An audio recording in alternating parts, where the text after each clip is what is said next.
Hi, everyone. Thank you so much for joining us today. I hope you're all here. We might get a few people joining us immediately, but we're ready to get started. Welcome. Thank you so much for joining us today on behalf of everyone at Oxy Arts. We're so happy to have you. I'm Marisela, and I'm the Programming and Communications Coordinator here. And we've got a great event for you tonight. Introducing the event is going to be Kyle Stevens. She is the co-curator of our current exhibition, We Live, Memories of Resistance. And she's going to be telling you more about tonight's event and introducing Nancy.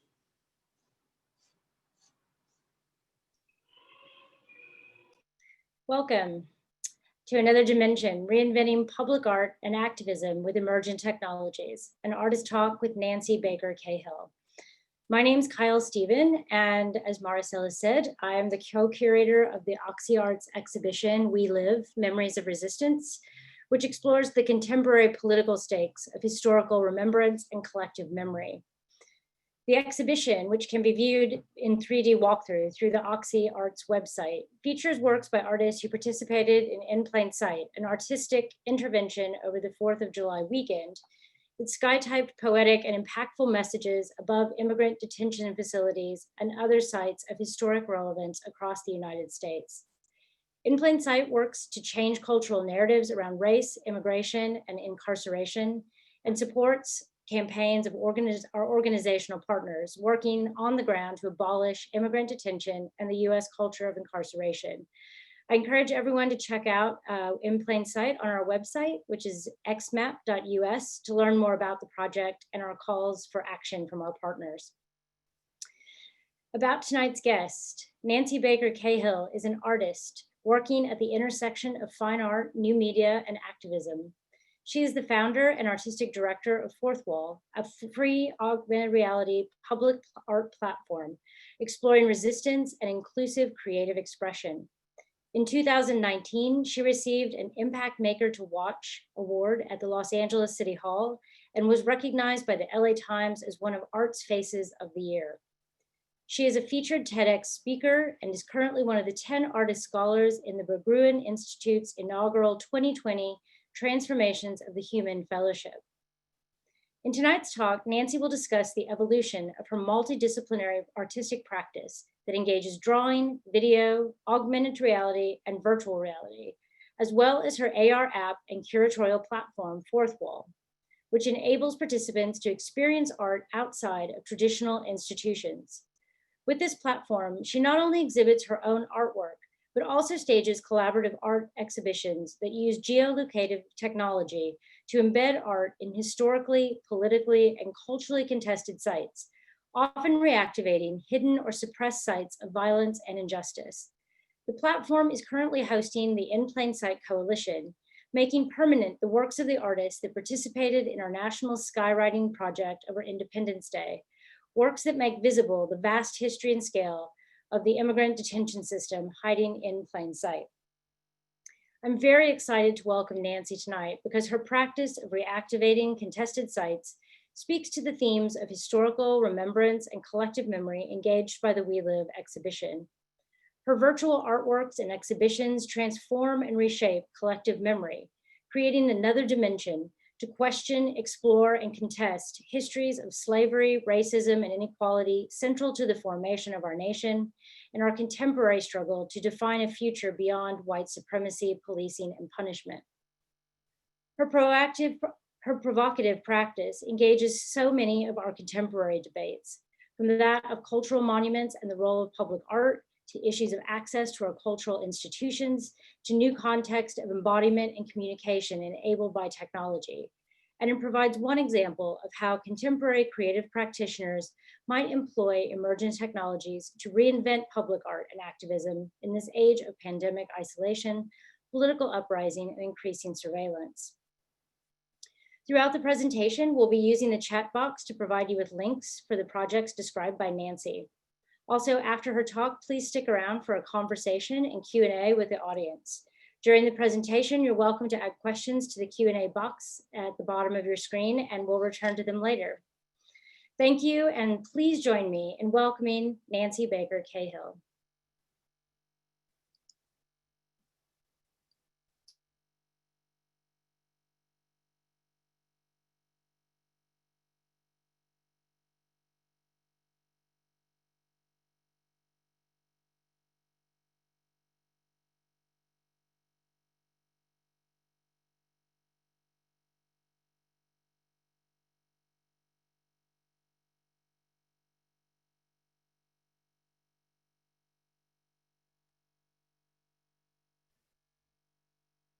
Okay. Sorry about that. It's always there's always something that happens with tech. This is what I've learned. Thank you so much, Kyle, for that incredibly beautiful and generous introduction. I'm so happy to be here. I'm honored to be here. I am deeply inspired by the In Plain Sight project and so excited to have been able to collaborate in this way. And I can't wait to talk more about it. I also just want to say that on a personal note, I know this is a moment of tremendous destabilization and in many cases despair. And my sincere hope is that this talk will leave you feeling a little more hopeful and inspired about what's possible when we take the tools that we have before us and use them in sort of scrappy, unorthodox, and subversive ways, always intentionally, but subversive, to work against and through some of the problems that we face. And one of my favorite writers, Donna Haraway, who wrote the Cyborg Manifesto, talks about remaining in the thick present. She calls it the thick present. And that's sort of where we are. It feels that way. And encourages us to stay with the trouble. And I think that's what we need to do. So I'll just dive right in. I'm super excited to be able to kick this whole conversation off with a gorgeous piece translated into AR by Carolina Quesado called Curative Mouth. This piece that you see before you is a part of a whole series that she did where she collected fishing nets from global communities that were affected by the privatization of water. And this piece is part of an AR public art exhibition here in Los Angeles called Defining Line, which I co-curated with Deborah Scacco. And I'll talk more about that later. But if you want to see this piece, you can drive up to, I think it's Grand Point View in Elysian Park. And it's just as breathtaking in person as it is here, even more so. So I encourage you to do that. But anyway, I want to give you just a little quick background about my practice and how it was formed and the different elements that it engages and encompasses. Because you might wonder, like, well, how did this all happen? And so just briefly, as Kyle said, I do, in fact, work at the intersection of fine art, drawing mostly, and new media, VR and AR, sometimes called XR in aggregate, and activism. And I will address the slide below a little bit later. And just to give you a quick sort of overview of the conceptual nature of the work, I'm really interested in the human body as an intimate source and site of knowledge, a site of struggle and resistance. And I'm really interested in examining how we understand reality through conscious embodied engagement and sensory engagement. And my goal ultimately is to examine how that knowledge allows us to mediate and resist systems of oppression and control. And part of what I've always, no matter what, whether it's in sculpture or in immersive video or in drawing on paper, I've always been interested in the territory that exists between extremes. So that tension, that push-pull tension between extremes. And to me, the contradictions, those contradictions, and all that they include that are inherent in immersive media, that invisibility, the reality and the real and the virtual, they all sort of engage that push-pull of contradictory forces and also invite a kind of a challenge to understandings of consciousness. And so that's all, and that becomes increasingly interesting to me as we move through this post-truth moment, through a moment of disinformation, and of one of great opportunity and redefining our own truths and our own imagined futures. And these are just 3 examples, 2 of which really presage the work I did in VR. I should say this really quickly. You know what, I'll talk about it when we talk about VR. But another central part of my practice is the public-facing part, the collaborative part. And back in 2010, I had the enormous privilege of collaborating with a number of people at Homeboy Industries. And I don't know if you're aware of Homeboy Industries. If you're not, Kyle, if you can throw a link into the chat. It's an extraordinary organization here that serves formerly incarcerated and gang-involved youth. in individuals. And I had been working at the time for a few years prior on a series called Bullet Blossoms, where I would paint these gouache paintings and I shot them with a bullet. And I was really interested in kind of that coexistence of violence and hope. And the series was fine, but it started to feel sort of anemic to me. And I thought, where could I go? Where could I share this idea collaboratively where it might be able to expand and deepen? And I had just read Tattoos on the Heart, which I highly recommend. If you haven't read it, you'll laugh and you'll sob. I mean, it's just so incredible. And presented an idea for a collaborative project to Father Greg at Homeboy, and he embraced the idea. And I had the, as I say, enormous privilege of working with a number of people there who told their stories through the democratic medium of collage. And then after some discussion, told me where they wanted me to shoot. And I shot the works at the shooting range, and then painted blossoms around those holes. And their stories were and are extraordinary, as was their creative bravery.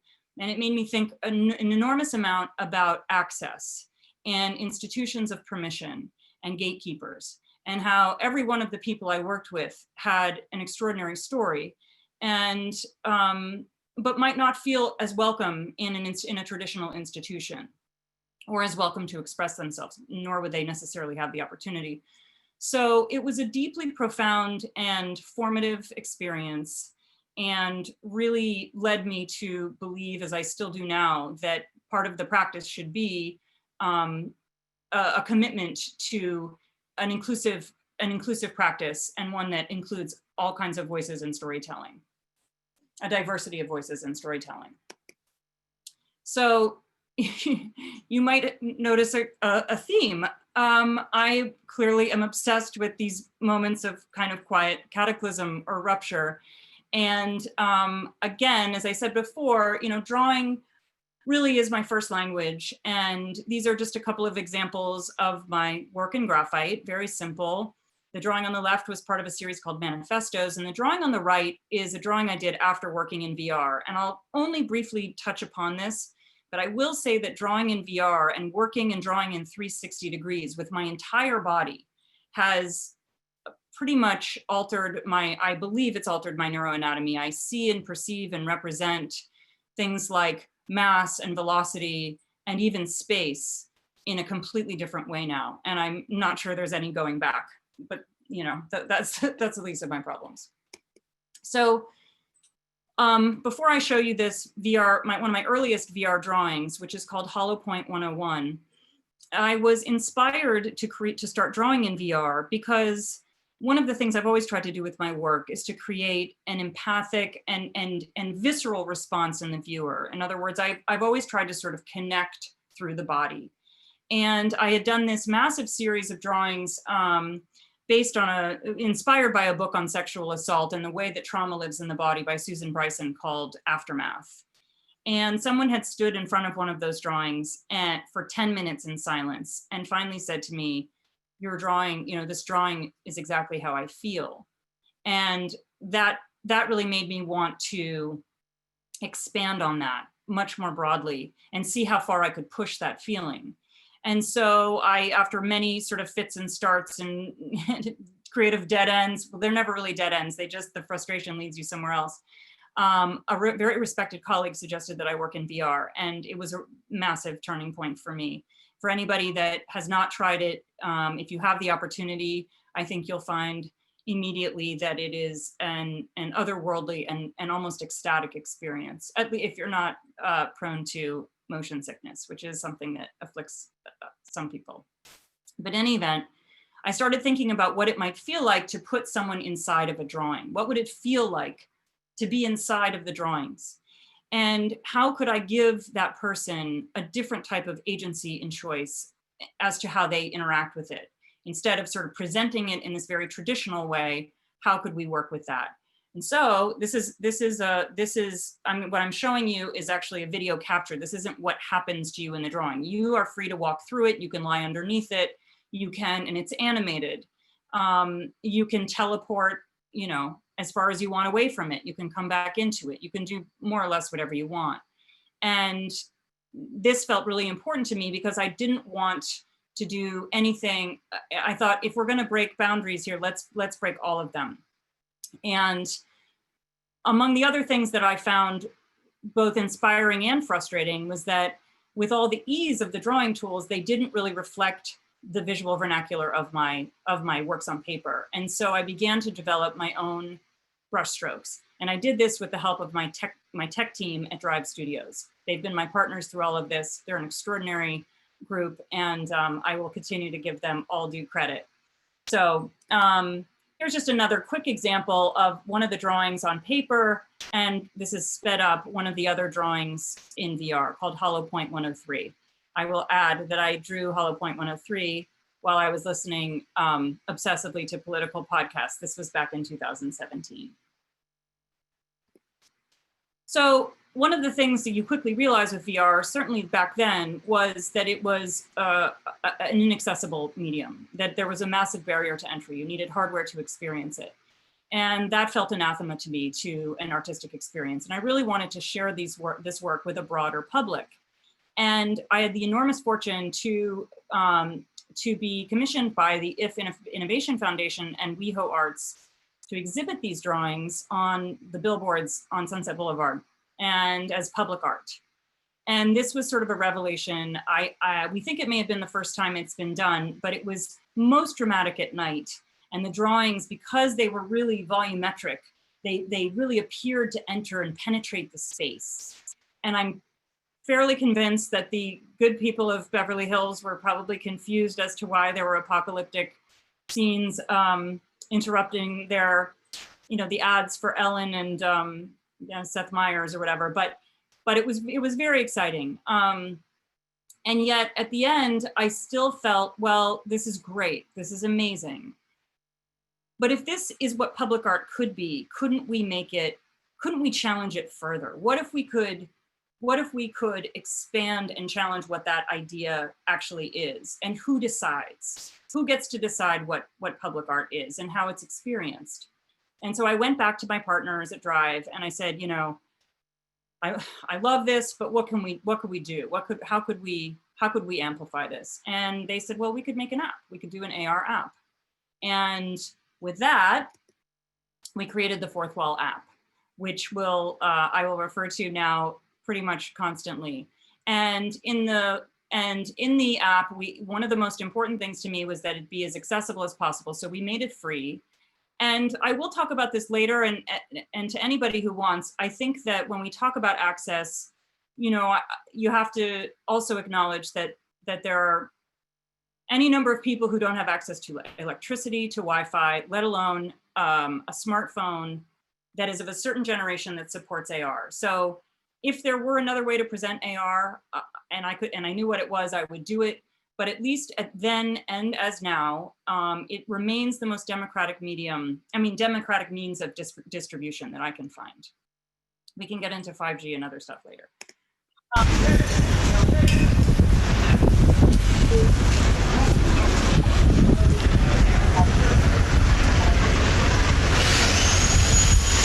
Some serious Brooklyn construction going on out there.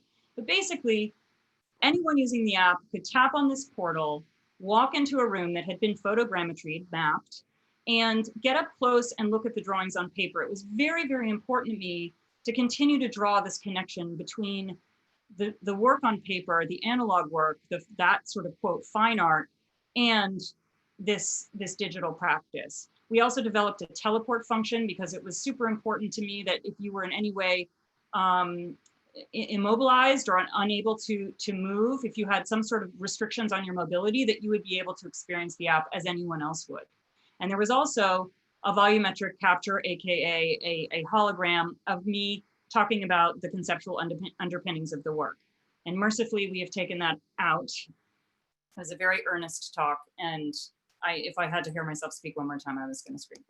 So what people ended up doing, I forgot to mention, the other thing the app offered were my VR drawings that had been translated in 360 degrees into AR. So these are originally VR drawings that we translated. And Now in the app today, they're animated, they cast shadows, but at the time they were static, although you could move them around and you could position them wherever you wanted.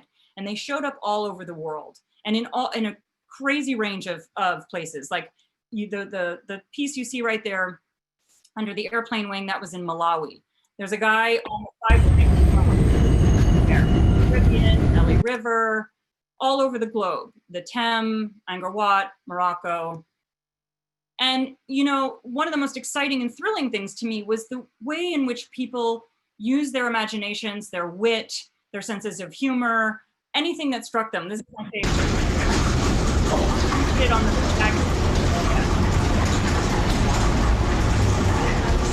I literally never get tired of looking at that one. Another teacher in Qatar put it over her classroom like an unruly student in the back. And here's this piece on the lower right is from Ireland during quarantine. You know, a parent basically trying anything to keep the child entertained. But also a lot of the choices were artistic. I love this piece from Berlin. It looks to me like some 70s album cover, but it also sort of captures, in my opinion, the moment we're in. I just thought it was incredible. So these really became unspoken collaborations and conversations. This one on the left, I love so much. It's by Renee Ridgely. She founded Less Than Two Breasts. And here you see her, she's proudly standing. She'd had a double mastectomy and fully immersed herself in one of the drawings. And I just love the fact that you can't really tell where her body starts and the drawing ends or vice versa. It just struck me as such a beautiful integration of the idea and genuinely original. And on the right, a photographer on Instagram, I don't know who it is, just made this absolute work of beauty using the app. But a really, another major turning point came when my dear friend Tanya Aginiga took the app. She's an incredible artist. I'm sure most of you know her. And she does a lot of activist work at the border of Mexico. And she took the app with her down to Tijuana and did the following.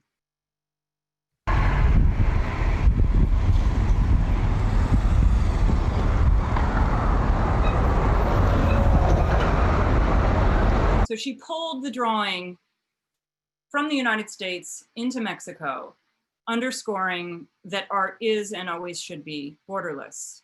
And this was a light bulb moment for me because I thought, you know, we can really use this tool to prompt really interesting conversations that are urgently needed at specific sites anywhere. So this basically led directly to the coordinates platform. And the amazing image you're looking at is by brilliant Nova Zhang. And this is also a part of Defining Line, which I referred to earlier, a piece that deals directly in this case with climate change. But coordinates really was this leap of faith that when I asked my team what we could do, and they said, well, you could geolocate the work. I thought, well, okay, I'm going to reach out to a handful of artists who will likely maybe think it's crazy, but will hopefully say yes. And they did, thank God. And I said to them, look, if you could put your work anywhere in the world where it would have added resonance, where it would have a deeper meaning than if you put it inside of a white cube or a museum where it was sort of locked away from the public. But if you could put it anywhere, if the world were your canvas, where would you put it? And the results were extraordinary, and I'll show them to you. And in the meantime, it's hosted coordinates. We've hosted obviously the original coordinates, Defining Line, Battlegrounds in New Orleans, She Ascends in Louisville, can't wait to show you that one, and In Plain Sight, of course, most recently and excitingly. But I obviously wanted to make myself the guinea pig. And one of the things that I'd been thinking a lot about Civil War, and I'd done a whole series called Hurt Colors, which I'd been very inspired by a book by Maggie Nelson called Bluets. And this is a fragment of a poem by Gertrude Stein. And anyway, it inspired this whole series. And this was shortly after the biggest massacre in US history, mass shooting, not massacre, mass shooting in US history on October 1st, 2017 in Las Vegas. This is a case where authorities just said, case closed, can't figure it out. And as we all know, our relentless news cycle has essentially erased any number of, contributed to the erasure of any number of stories that are important. And I wanted to remember, and I wanted to call this out and create almost like a memorial. And so we geolocated it. I drove to Las Vegas and put it right over the site of the massacre, where it remains. If you're in Las Vegas, you can see it there. And a little bit later on, when Justice Kavanaugh, when Dr. Ford was giving her testimony against now Justice Kavanaugh, I felt strongly that I wanted to put a piece in front of the Supreme Court. And this is a drawing from the third series that I mentioned earlier, which deals with sexual assault and trauma living in the body. Coincidentally, also deals with philosophical math, but that's a different story. But I added the word unprotected because the ERA at the time, and as it now, remains unratified. And I felt that that word really applied to a number of vulnerable populations in the United States. And in this case, particularly anyone who was a victim of sexual assault and had not received any kind of justice. I do think that it's time to switch out the image for maybe something even more powerful at this point, given what's ahead. And I will say that one of the beautiful parts of coordinates that I discovered then is that I had to rely, particularly when a piece of work was far away, I had to rely on collaborators, in many cases, people I hadn't met. And it was surprisingly, perhaps not surprisingly, difficult to find a collaborator on the ground in Washington, D.C. And I was very fortunate ultimately to find an intrepid photographer who was game to stand in front of the Supreme Court with her phone up for quite a while. And but there's something really magical about coming together with a stranger for a discrete amount of time in a common interest, to do something subversive, to do something that might have an impact. And, you know, I should say this to the uninitiated or anybody that doesn't know, I should have probably said this from the outset, that AR is not visible to the naked eye. You need the camera lens as your visual prosthesis to see and experience it. And so these works really live in that liminal in-between space, that they're not there-ness. So to my mind, they have enormous power in that regard. And I'll continue to show you why. These are some more of the original coordinates artists, and to that point of liminality and transitional space, Kentura Davis, one of the original coordinates artists, wanted to put her piece both above the Great Pyramid of Giza, where it is now. Unfortunately, we haven't had anybody in Egypt to document it, but it's there. Nicole Hebron, Tanya Aganiga, Deborah Scacco, again, the liminal passages of the liminal experiences of immigrants as they entered Ellis Island historically. And there you see her piece in front of the Statue of Liberty. But one of the earliest coordinates participants, and someone who's ended up being a really crucial collaborator in my life, particularly where AR is concerned, and whose work also deals with simultaneity, is Beatrice Cortez, who is also an IPS artist, and is actually the person who invited me to be a part of IPS. And for that, I am forever grateful. She created this piece, Sulking, which was, as many of you may know, her signature piece from the Hammer Museum show from Maine, I think it was Maine, LA. In any event, the piece existed in real life in Bowtie Park, and she knew that she wanted to put it there, and that ended up being a part of a defining line as well. But it was also really important to her, and she saw very early on the opportunity to think of AR as a kind of memorial or monument to a moment, a person, a history that had otherwise been ignored or again, erased. And so she understood it immediately as a kind of a tool of reclamation. And so on the left, you see Tzolk'in again, this Mayan calendrical structure on the banks of the Rio Grande in Nuevo Laredo, Mexico. And this is at a makeshift memorial for Claudia Gomez Gonzalez, who was a young Guatemalan woman who was swimming across the river to try and reached the United States and was murdered by a Border Patrol guard in cold blood. And so this is a way of calling out and saying, we remember.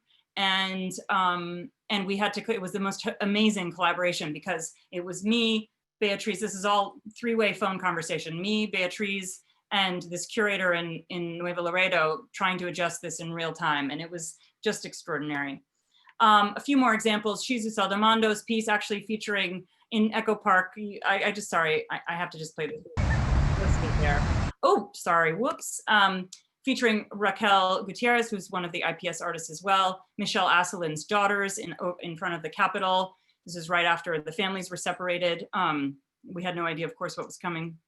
And Julie Weitz's Golem in New York City, taking up space. This is the other thing that this amazing medium allows us to do. We can take up space and not do any harm.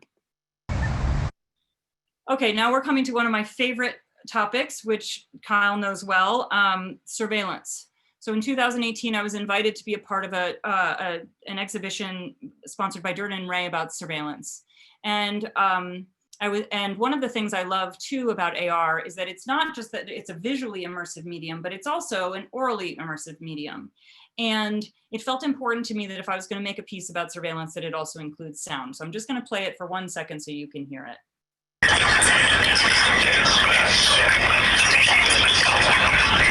This is a soundscape I created with my late cousin, who was my beloved sound collaborator. And it was a very simple execution of an idea, but I hope an effective one. I've been thinking a lot about surveillance practices, both traditional and untraditional. And I'm sad to say that surveillance has only increased with the demands of surveillance capitalism and biased algorithms, facial recognition, all kinds of tactics that are being used right now to manipulate and control individuals and entire populations. And what Kathy O'Neill calls algorithmic obedience training. And we can talk about that later, but it's chilling to me how this topic and this subject remains evergreen. And so this piece has actually been, I've geolocated this in any number, I can't even tell you, this is actually a very promiscuous piece. It's been all over the place, but there's really no place that isn't affected by surveillance. And to me, surveillance is a human rights issue. And so it feels crucial to continue to sound the alarm. Now, I've never shown these in any of my talks, and I thought, now's the time. So along with some anonymous and beloved collaborators, we decided that it would be appropriate to use AR. We can be so nimble with this medium, and we can be really guerrilla in our action. So, if we know that something's going to happen, we can throw something up, and as long as we have a collaborator on the ground to adjust, direction, scale, altitude, etc., we can do a lot. So we were astonishingly got this clip back in, I think it was maybe 2019, but it may have been 2018 at one of Trump's rallies. The Democrats want to replace freedom with socialism. They want to replace Texas values. I'm sure that sounds familiar. And then more recently, before Jeffrey Epstein died. So quickly, defining line, one of the great experiences for me as the host of Fourth Wall and as a collaborator with these beautiful artists that we got to work with. Deborah Scacco was an incredible co-curator. And we felt that the river itself, we could talk about the ways in which lines connect and divide and define communities.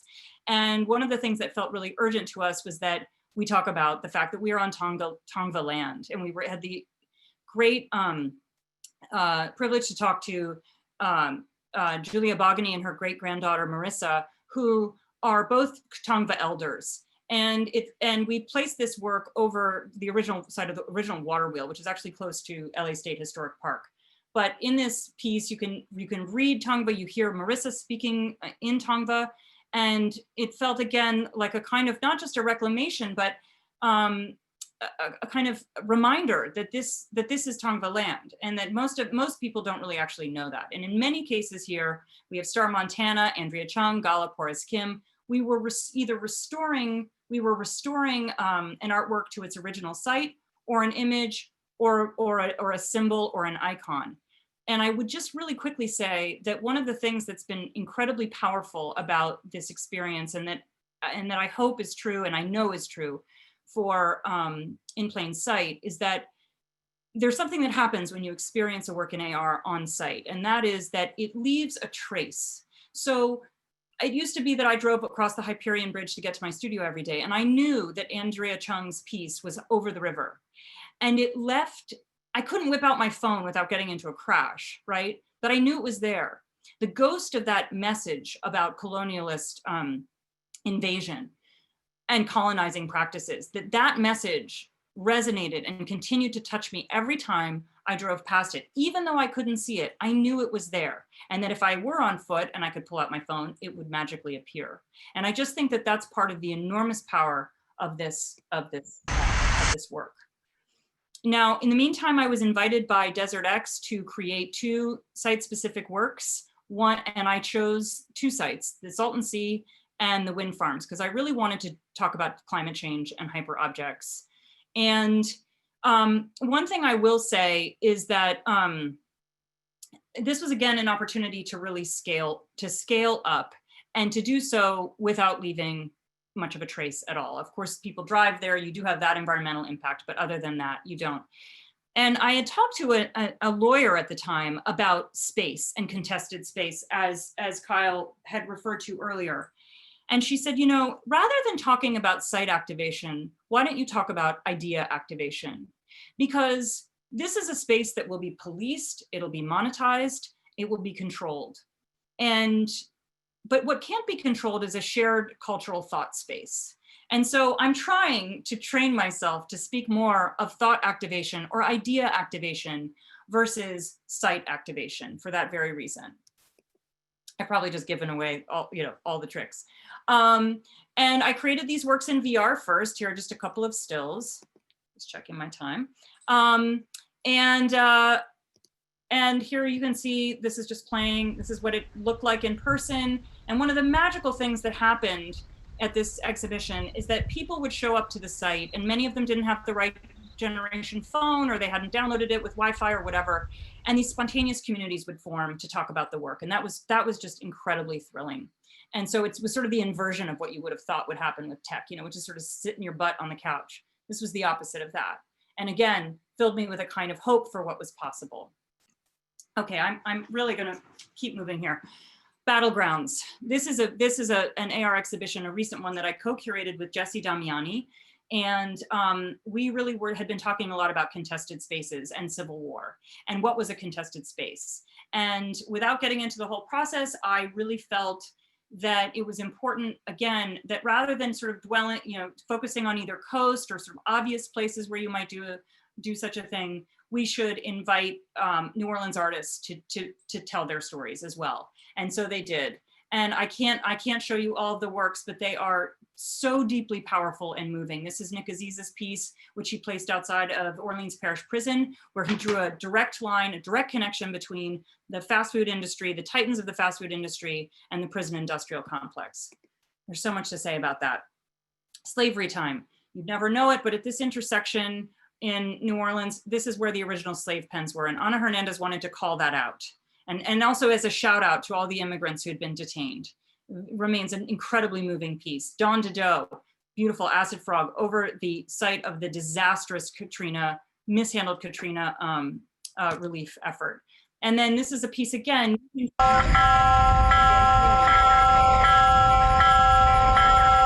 called Never the Twain Shall Meet, to a black and white figure in the middle of the train tracks. And somehow that sound is just so haunting and eerie. You'll have to forgive me. I'm so passionate about these works, and I know I need to speed up. But again, finally, Chandra Mccormick's beautiful Holy Family Spiritual Church. This is a church that was one of many essential institutions in the lower Ninth Ward, decimated by Hurricane Katrina.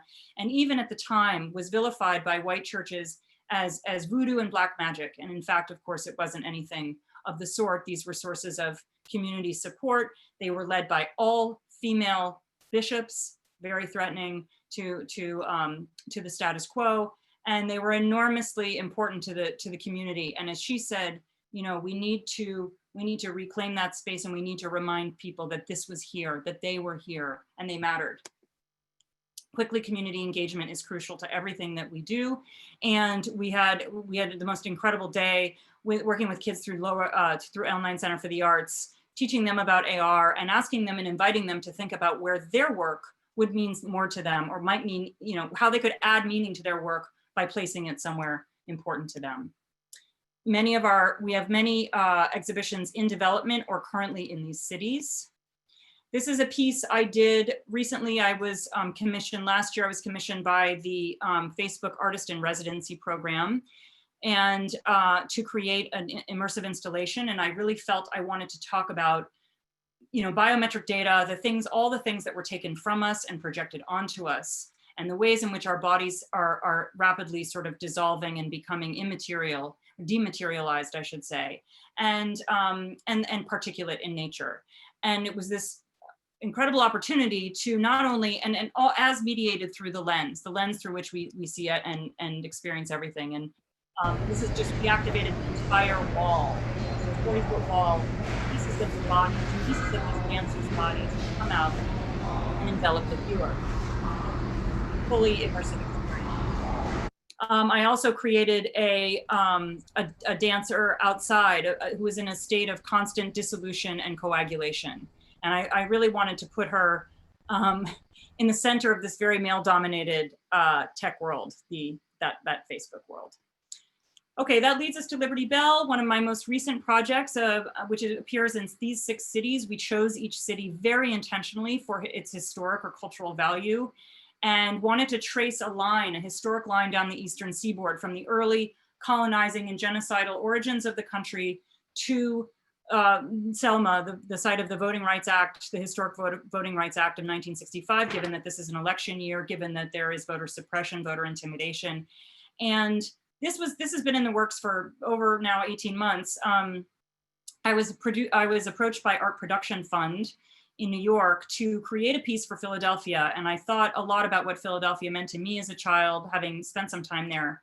And all I could think about was the cracked bell, which had made quite an impression on me as a child.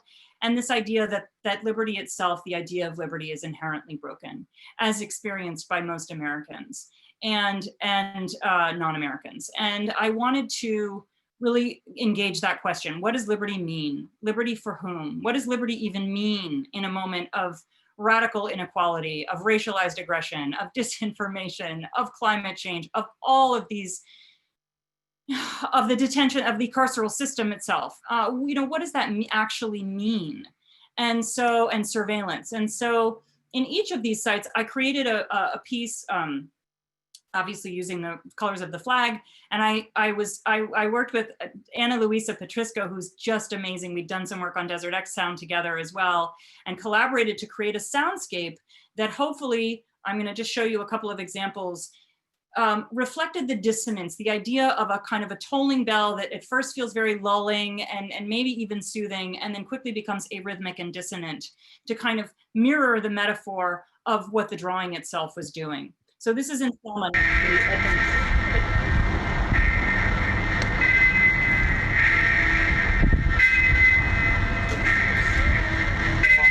And then again in Boston over the site of the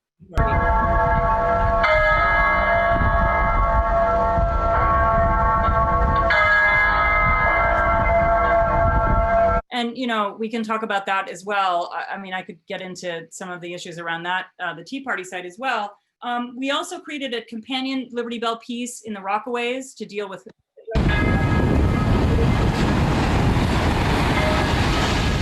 That's only in the Rockaways, by the way.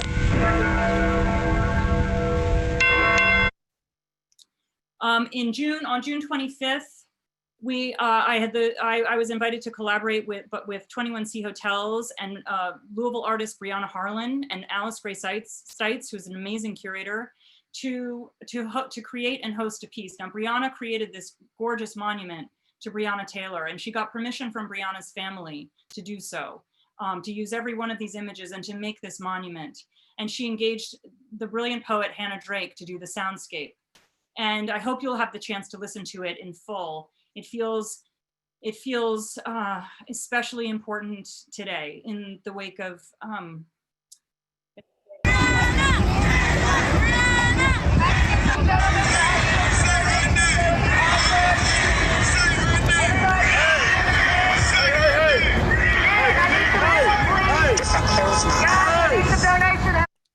I hope that you'll have the chance to listen to that. It's on my Instagram. It's on Brianna's 21C. I think Oxy Arts just also posted it. If you can listen to Hannah's entire soundscape in full, it's also in my story, I think, in Instagram. I hope you do. It's so powerful and really honors her memory, her sacred memory. Which brings me to In Plain Sight. And I wanted to just quote Ruth Bader Ginsburg. She said, "When injustice becomes law, resistance becomes duty."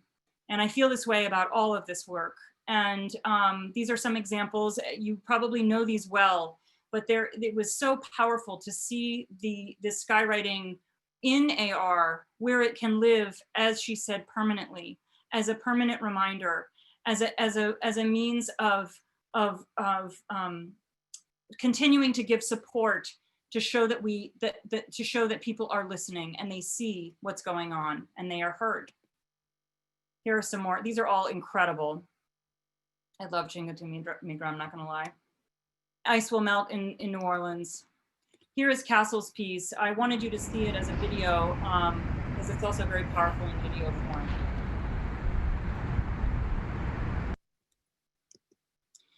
And finally, I wanted to end with these two slides. Nosotras te vemos is such a powerful phrase. And as I said just a minute ago, I think in many ways, it's might be the most affecting to me personally. This idea that we see you, we hear you, we stand with you. And, and this will live there in perpetuity for as long as it's possible. To everyone who is unjustly detained or incarcerated and victimized in any number of grossly inhuman ways as we speak. And I will just finally end with one of my favorite quotations, and those of you who've heard me speak before may have heard me say this, so forgive me if you've heard it again, but I think it bears repeating, and it's a quote from Susan Sontag. And she says, "Compassion is an unstable emotion. It needs to be translated into action or it withers." So I hope that you will all feel inspired to action and will join all of us in this effort. And if you want to know more, here, I want to leave you with a hopeful image. My wonderful studio manager, Dakota, took this in Denver over the weekend. And this is again, the dancer in a field. But if you want more information, those are my Instagram and Twitter. I'm on Twitter at Fourth Wall App, or you can always visit the websites. Anyway, thank you so much. And I will now cede the floor, as I have spoken much longer than I should have, and I will stop sharing my screen.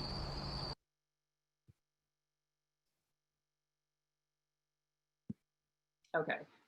Thank you so much, Nancy. That was wonderful. Such a moving presentation about your work and the powerful acts of witnessing and reclaiming space that this is able to accomplish is just mind-blowing. For those who have questions for Nancy, please put them in the question and answer box at the bottom. I'm going to start with a few questions to kind of start the conversation.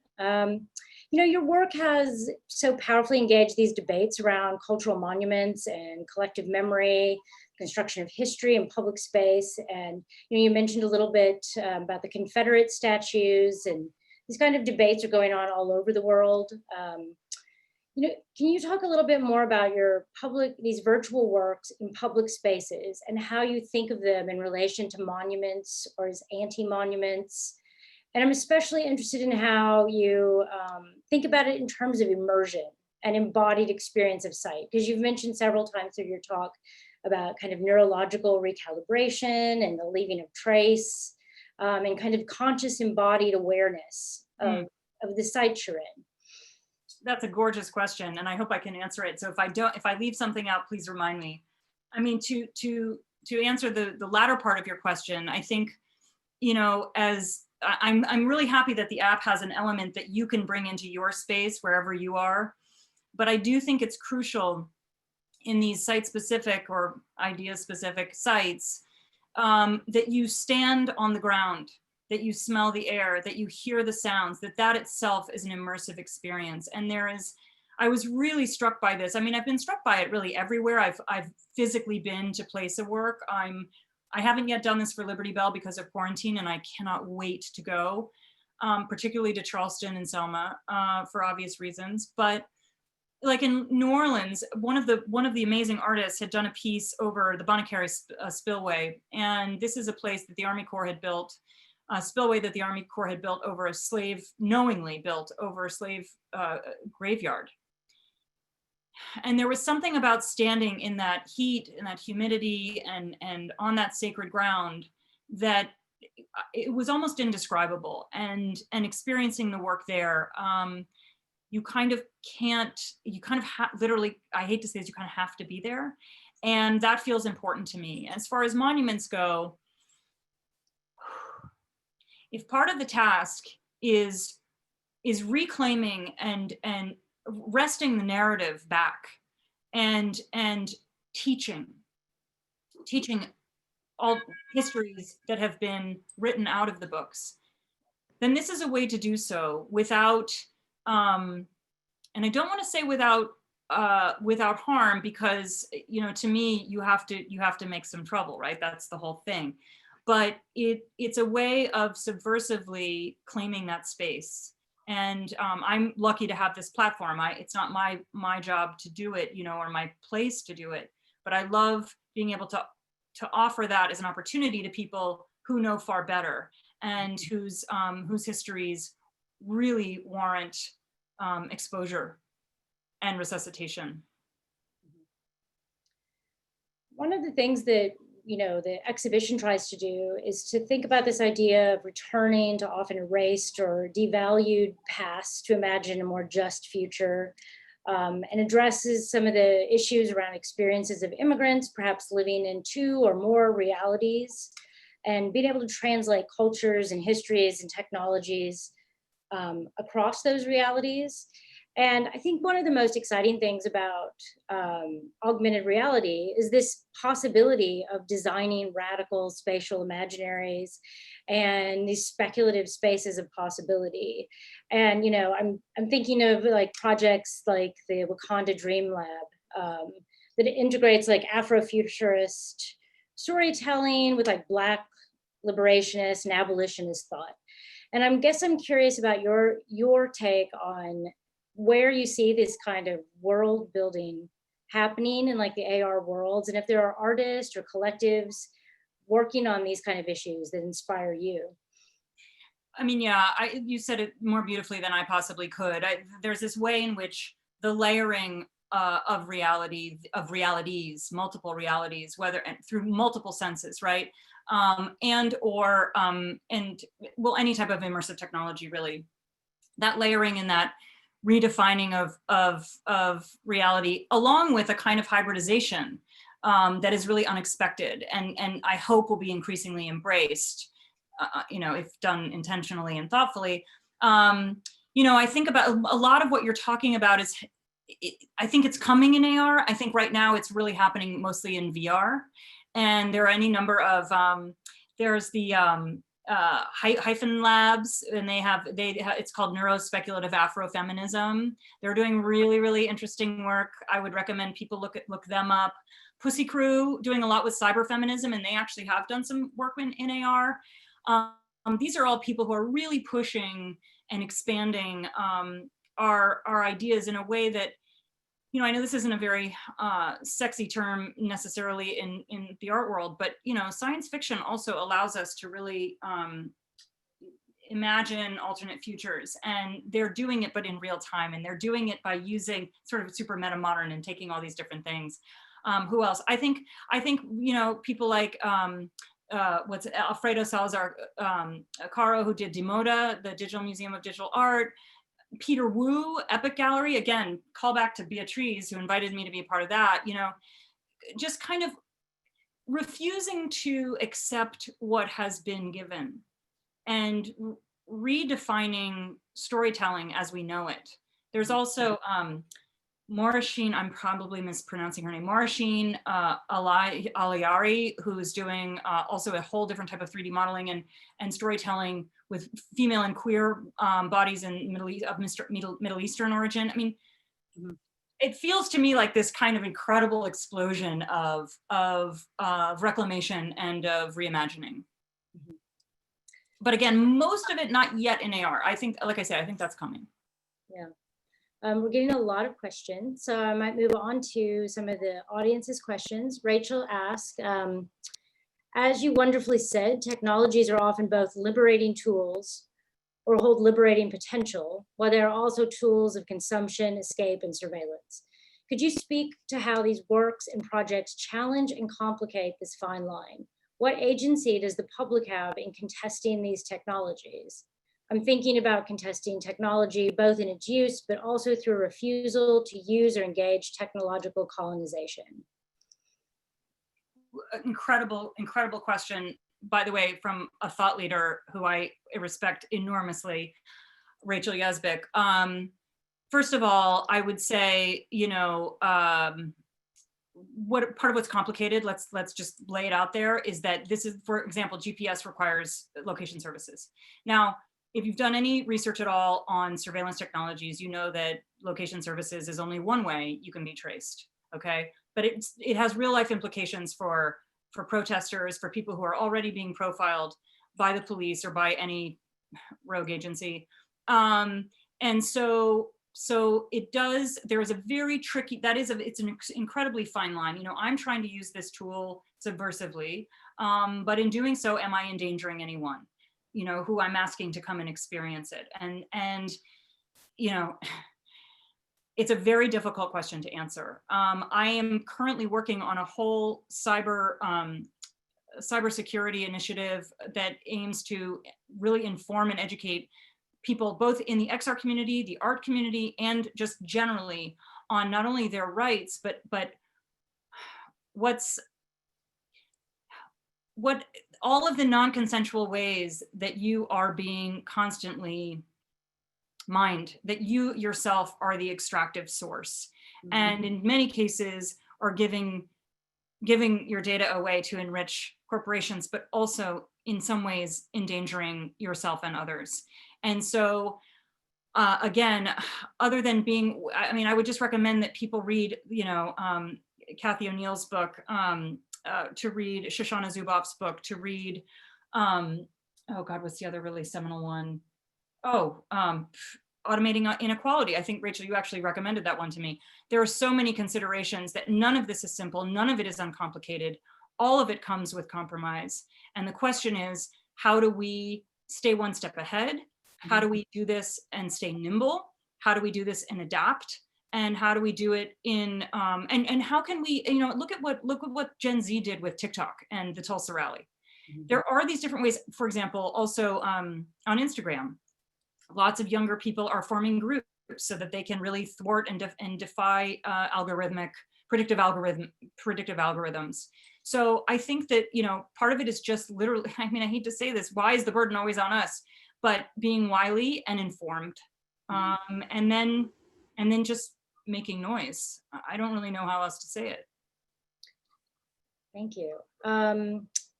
Let's see, Blue asks, you've discussed primarily social justice issues in artworks. Are there artists and or collectives that are using AR to address environmental issues, specifically those connected to water and the ocean? I believe, I could be completely wrong. I think Tomiko Thiel is, I will say, Blue, that's a wonderful question. And I would say that climate change, my upcoming projects all have to deal with climate change. This is definitely on a lot of people's minds. In a number of our exhibitions, which I just couldn't show the breadth of all the work that we have, but a lot of the artists whose work was translated into AR are concerned with those things. And certainly, you know, Defining Line was. As far as artists who work in this medium who are directly concerned with those questions, I'm not sure. But I know that a lot of the artists we've worked with absolutely are. And particularly because this is a medium that is non-disruptive to the land itself. Again, you know, we can have a conversation about batteries and all of that and you know, cars and travel. But, you know, I think that that it's a very natural marriage of medium and interest and subject matter. Yeah, and a lot of the artists in Battlegrounds seem to address that and tie it into other social issues as well. Totally. Yeah. There's a question about archiving this work. How does the app-based work archived and what kind of afterlife does it have? And is that archive work with community partners enabled such that additional community members can interact with it, learn from it, etc.? That's a great question as well. This is all, again, pretty new territory. I forgot to mention, PS, I just want to say this before I answer the question, that my app collects absolutely no data. So I want to just say that from the outset.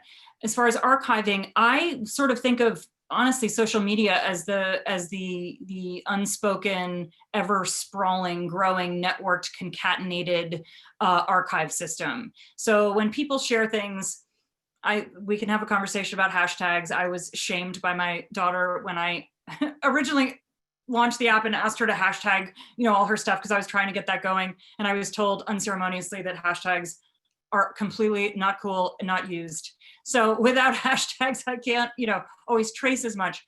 But when even when someone tags you, there's this growing archive, basically a living and growing archive that exists. And I kind of think that's the beauty of it. I think that's the power of the social photo, as defined by Nathan Jurgensen, and I think that's the power of these bodies of work. As far as longevity, you know, everything's changing very quickly, and I could get into, you know, an app-based AR experience versus a web AR experience, which involves 5G, and there are all kinds of access issues there.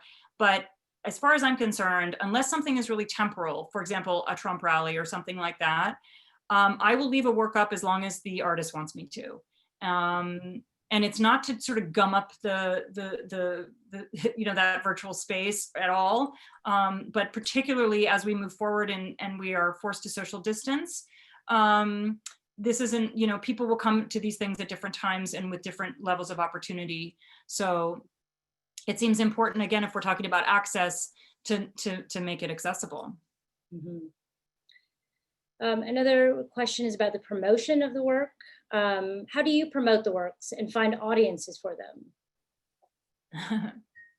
In the scrappiest DIY way possible, in an unfunded and self-generated way. I mean, I try to use the tools of social media. I've been personally super fortunate to get some good press, which also helps get the word out. But other than that, it really is word of mouth. This is not a giant platform. This is not a corporate platform. I don't have those tools at my disposal. So my biggest priority and the thing I have to focus on, and I meant to say this in the talk, is content.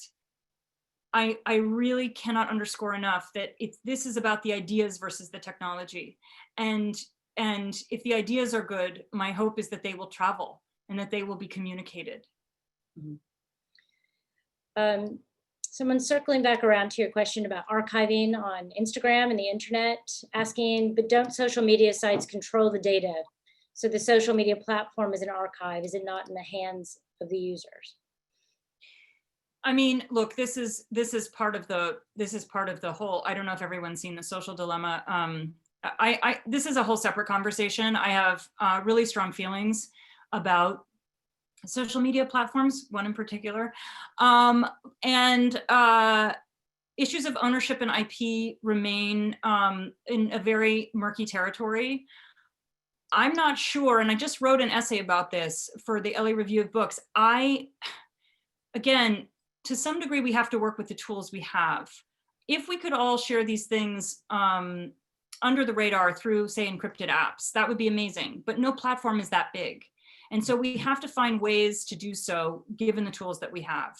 As far as ownership, I guess technically, yes, they do. But once it's out there, there are any number of ways you can reclaim it, take it back, screenshot. You know, there are any number of ways you can mess with it. that kind of takes it back into the hands of the user. Someone else wants to know if there's a collective or an artist who you would like or have always wanted to work with. Oh my gosh, there are any number of them. I mean, part of the joy, the great joy of this experience has been working with so many brilliant artists. And, you know, there's just something amazing. Artists just blow my mind. You know, I feel so lucky to be in this community. You know, when you say to someone, you ask an artist, what matters to you? What do you want to say? And where do you want to say it? And how do you want to say it? What they come up, I haven't had a boring response yet. You know, artists are so rigorous and thoughtful. And I mean, my list is very long of who I'd like to work with. So I don't know that I want to single anybody out, but even up to today, even if I could never work with anyone again, I could say to you with all candor, I have worked with some of the greatest artists ever. Very diplomatic.